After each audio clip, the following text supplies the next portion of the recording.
My friends, there are two kinds of storms in life, the ones that rage outside of us and the ones that rage within. You may be walking through a storm right now, trouble in your home, anxiety gnawing at your heart, a world spinning faster than your feet can keep up, and you wonder, how do I stay calm? How do I find peace when everything seems to be falling apart? Let me tell you something powerful today. Peace is not the absence of problems. It is the presence of inner control. It's not the quietness around you that determines your peace. It's the quietness within you. Peace is often misunderstood. We think if we can just fix everything around us, get the job, solve the relationship issue, pay the bills, stop the noise, then peace will come. But peace doesn't come when the world stops being chaotic. It comes when the soul learns how to stand still while the chaos continues. Some of the most peaceful people in history lived through some of the worst circumstances. They were beaten, hated, forgotten, betrayed, yet somehow they were calm. They had found something deeper than circumstance. They had discovered the truth. Peace is not the absence of problems. It is the presence of inner control. And that inner control doesn't come overnight. It's built, trained, disciplined. Just like a muscle, it grows stronger when it's tested. That control is the decision to not let outside voices control your inner voice. It's the quiet confidence to say, this storm will not move me. I will remain grounded. When you wait for everything to be perfect before you allow yourself to rest inside, you give your peace away to everything outside your control. The traffic, the people, the economy, the past, the future, they all become dictators over your mind. But when peace comes from within, it doesn't need the world's permission to exist.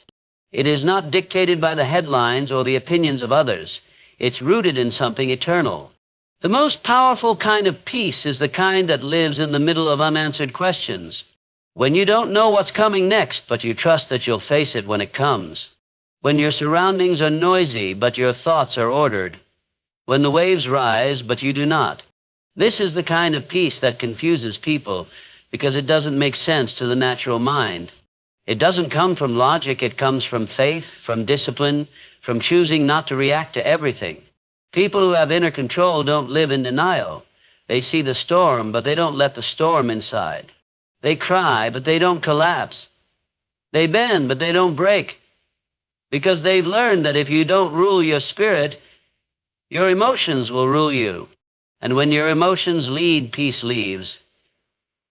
Inner control means your mind doesn't run wild every time fear knocks at the door. It means you don't say everything you feel, you don't act on every impulse, and you don't give every worry a seat at your table. You have authority over your thoughts, and you exercise it. You filter what enters, and you guard what stays. This is where real peace lives, not on mountaintops, but in hearts trained to be still. You may not stop the problems from coming, but you can decide how you respond. And when you make that choice from a place of steady resolve, you carry a peace that can walk through fire without being burned up. Your mind is not a quiet place. It's not a gentle stream where only peaceful thoughts flow. It's a battlefield, and every day a war is being waged inside you. Thoughts are fighting for your attention. Some are whispers of encouragement, others are loud accusations of fear, doubt, insecurity, pride, guilt. Every morning you wake up, the battle begins again. What you allow to stay in your mind will determine your direction, your decisions, your destiny. The mind will either become your greatest weapon or your greatest weakness. There is no neutral ground. That's why mastering your mind is not a one-time event, it's a daily discipline. Because if you don't take control of your thoughts will take control of you. If you don't guide them, they'll wander. If you don't lead them, they'll mislead you. Left unchecked, your mind can become a dark echo chamber of everything that's wrong, every failure, every hurt, every fear replaying over and over again like a broken record. And the longer you let those thoughts play, the deeper they sink. What you entertain, you empower. What you repeat, you reinforce. Every belief you hold today started as a single thought, one small seed planted in your mind, and it either grew into a strength or into a chain. So you must ask yourself daily, am I the master here? Or am I being ruled by whatever voice shouts the loudest? Mastery doesn't mean you never struggle. It means you learn to recognize the lies and refuse to give them ground. It means you don't let your emotions become your compass. It means you speak truth to fear and peace to panic. It means you stand up in the middle of mental chaos and say, "No, I will not be moved."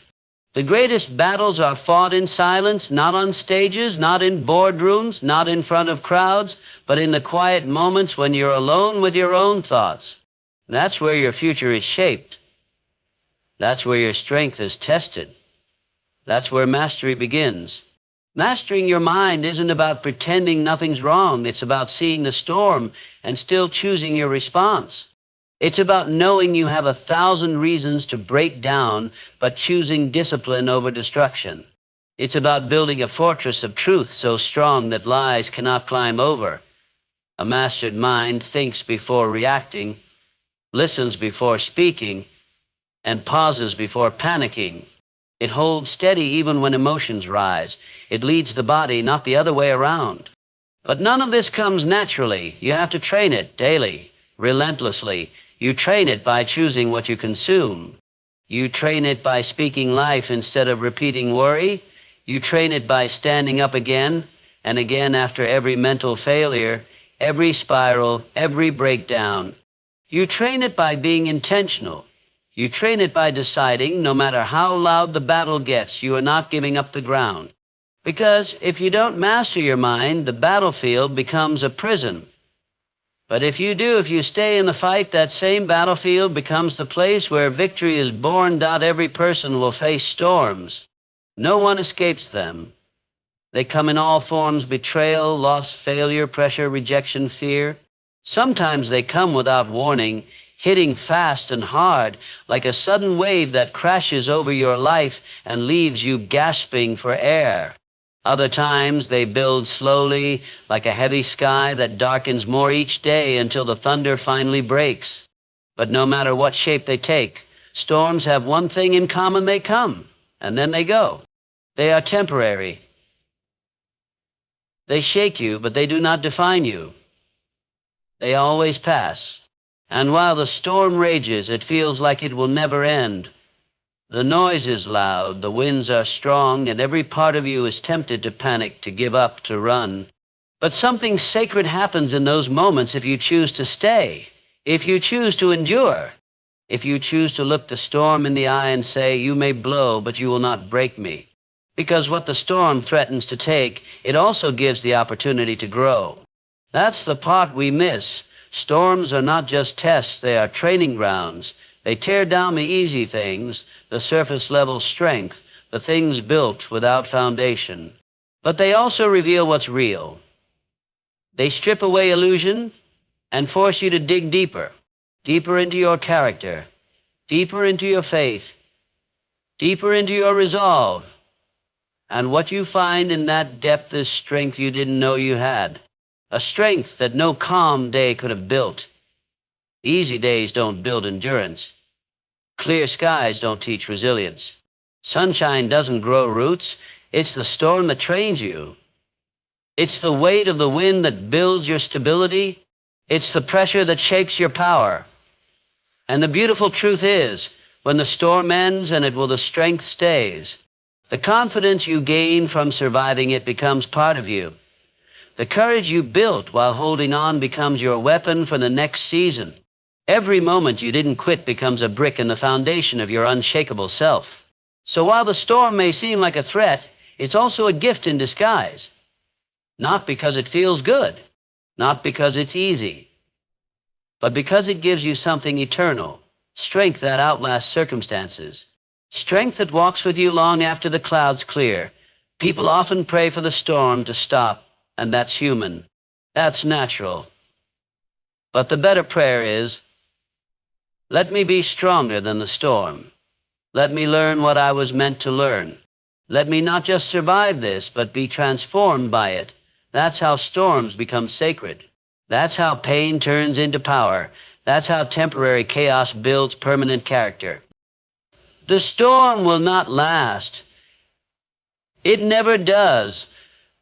But if you let it shape you, the strength can last a lifetime. I ask you, what kind of life do you want to live?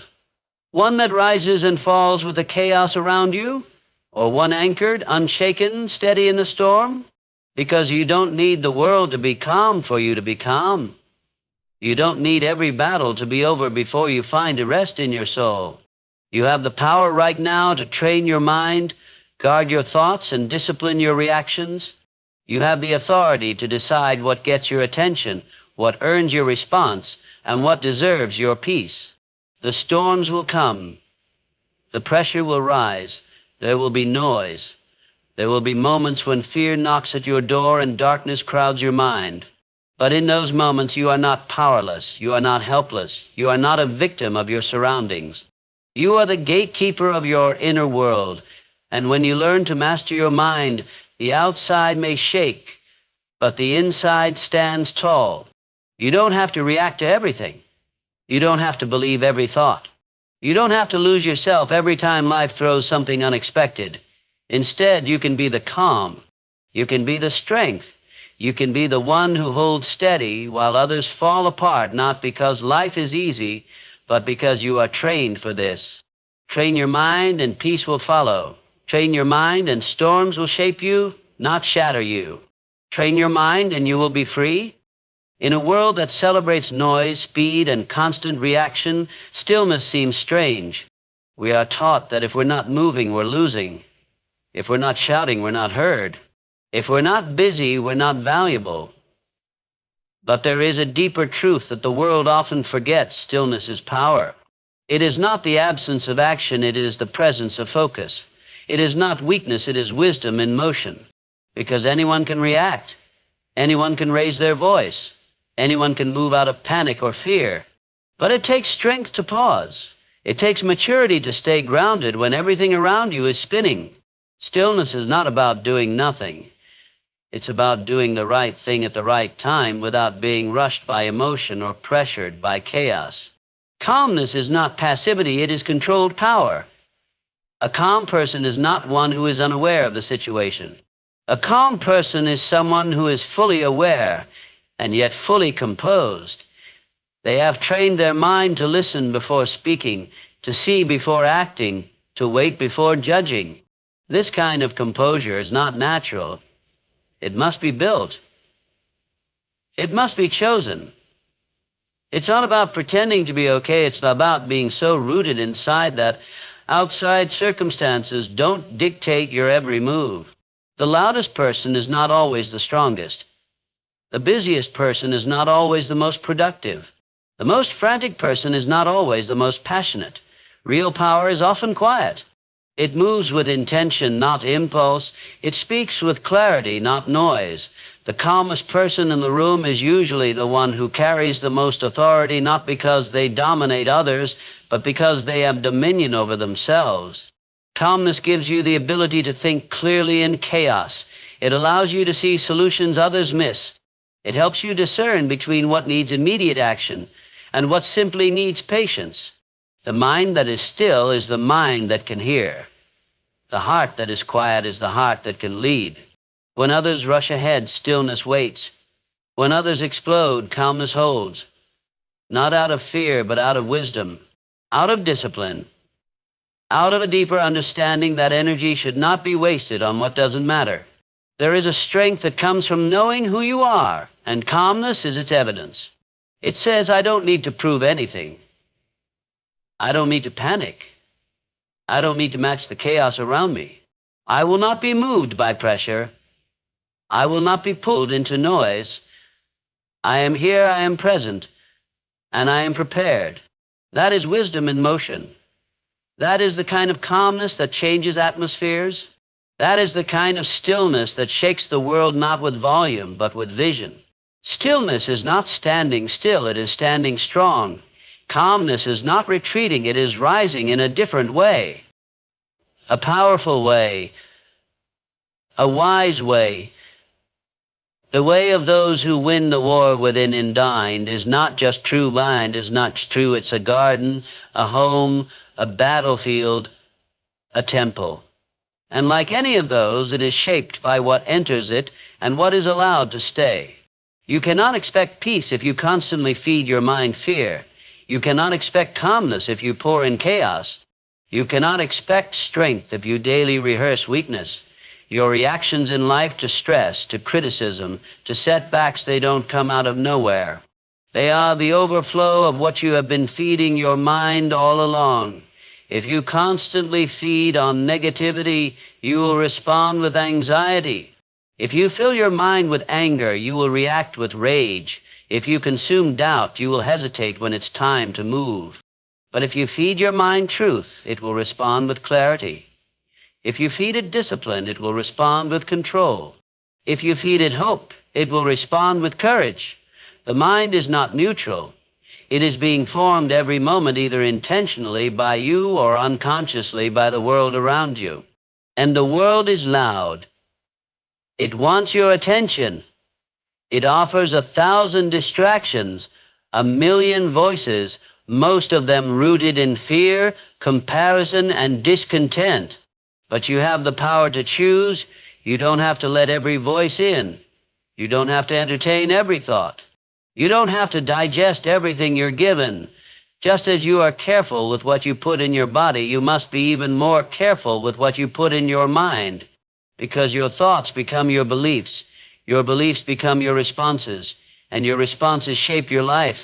Some people spend years trying to fix their reactions, snapping in anger, drowning in worry, breaking under pressure, but the reaction is only the fruit.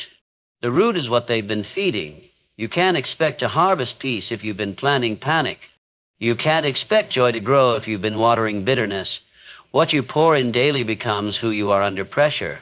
That's why feeding your mind is not a suggestion, it's survival. Start the day with truth, and truth will speak when lies come.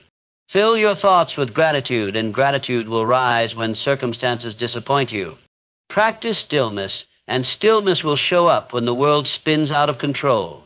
It's not about ignoring reality, it's about strengthening yourself to respond to it with power instead of panic. You don't have to be perfect, but you do have to be intentional.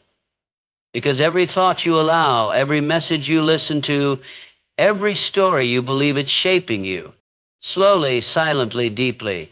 So choose what feeds you. Choose what builds you. Choose what brings clarity, not confusion.